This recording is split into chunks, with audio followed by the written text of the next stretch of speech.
Hello guys, welcome back to my channel.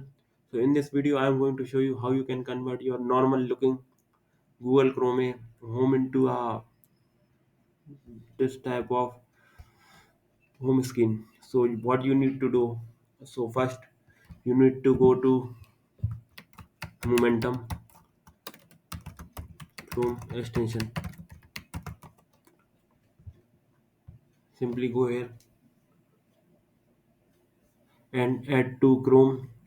You have to do this the add to Chrome extension, and simply you can log in your credentials and you can get started. So that's it. So here also you can customize your prompts like I want to have clock, I want to change this.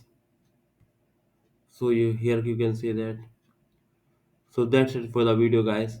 Hopefully you like it, and for more such video please subscribe my channel. That's it.